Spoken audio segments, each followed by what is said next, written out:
চিন্তা করেন, যে কবরের পাশ দিয়ে আপনি হেঁটে যাচ্ছেন, ওই কবরের যে ব্যক্তিটা শুয়ে আছে, এই পাশে তো আপনার আব্বা শুয়ে আছে, আপনার আম্মা শুয়ে আছে, আপনার দাদা দাদি শুয়ে আছে, আপনার পূর্ববর্তী পুরুষেরা শুয়ে আছে।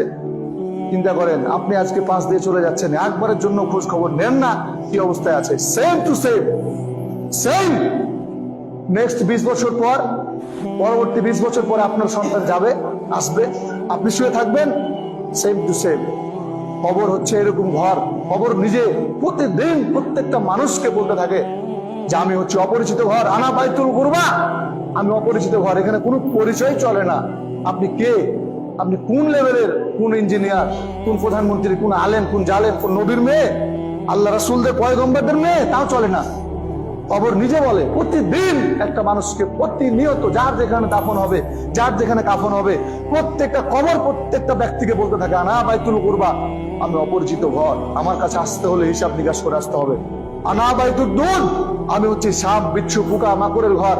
সামান্য একটা দুনিয়াতে, এই সামান্য একটা রাসেল ভাইপারের ছোঁয়া লাগলো সারা দুনিয়ায়, কাকে কামড়াইলো কাকে কামড়াইলো না, সমস্ত মানুষ আতঙ্কিত হয়ে সতর্কতা অবলম্বন করলেন। বাবা, সেই জায়গার মধ্যে কেউ নাই। আপনি চিন্তা করেন, রাত 2টার সময় একা যাইতে পারেন না, ওখানে আপনাকে রেখে আপনি জীবিত থাকলেও আসতে পারবেন না, এমন একটা অবস্থা, আপনাকে চাপা দিয়ে এরপরে বাঁশ দিয়ে ওখানে রেখে চলে আসবে। একবারের জন্য পরের দিন থেকে আর কেউ যাবে না, আপনাকে একাই থাকতে হবে। এই জন্য কবর বলছে আনা বাইতুল দুন, আমি হচ্ছি পোকামাকড়ের ঘর। আনা বাইতুল ওয়াহদা, আমি হচ্ছি এককের ঘর। পৃথিবীর কারো কোনো কিছু নিয়ে যাওয়ার সেখানে সামর্থ্য নাই, কেউ যাবে না, কেউ যেতেও পারবে না। আপনি মারা গেলে মানুষ মাটি দেওয়ার জন্য ব্যাকুল ব্যস্ত হয়ে যাবে, মাটি দেওয়া শেষ, আপনার দুনিয়ার সবকিছু শেষ, আপনার শুরু হয়ে গেল আসল জীবন। এই জন্য আল্লাহ রাব্বুল আলামিন সূরা আনকাবুতের 64 নম্বর আয়াতে বলছেন ওমা হাদিহিল হায়াতুদ দুনিয়া ইল্লা লাহবু ওয়া লাইব, এই দুনিয়ার জীবনটা খেল তামাশা ভোগ বিলাসিতা ছাড়া আর কিচ্ছু নয়। ছোট্টবেলায় ছোট্ট ছোট্ট ছেলে মেয়েরা ওই যে বালুকণা দিয়ে ঘর তৈরি করে খেলার সময়, আবার বাড়ি যাবে, সন্ধ্যা হয়ে গেল, বিকাল, ওটা ভেঙে দিয়ে বাড়ি চলে যায়। ভোগ বিলাসিতা মানে ক্ষণস্থায়ী, কিছুক্ষণের জন্য, চিরস্থায়ী নয়। মানুষের জন্য এই দুনিয়ার জীবনটা হচ্ছে এরকম। যারা বাজারে যাবেন, ব্যাগ ভালো নিয়ে যাবেন, বাজার থেকে ফিরে আসবেন, সমস্ত সদাই তরকারি যা কিছু নিয়ে আসবেন, বাড়ি আসবে, ব্যাগের তলা যদি ফুটা হয় সব শেষ। দুনিয়াতে আসবেন, আমল নামার যে ব্যাগ, এটা যদি ফুটা হয়ে যায়, ইমান যদি ফুটা, তো সবকিছু শেষ।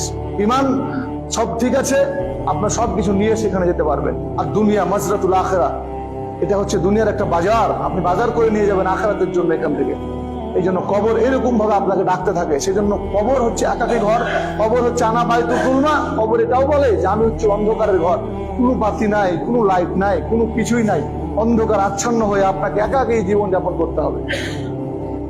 এই জন্য কবরকে বেশি বেশি স্মরণ করুন, মৃত্যুকে বেশি বেশি স্মরণ করুন, মরণের কথা স্মরণ করে বেশি বেশি আল্লাহর কাছে কাঁদুন, বেশি বেশি আল্লাহর কাছে কবরের আযাব থেকে পানাহা চান।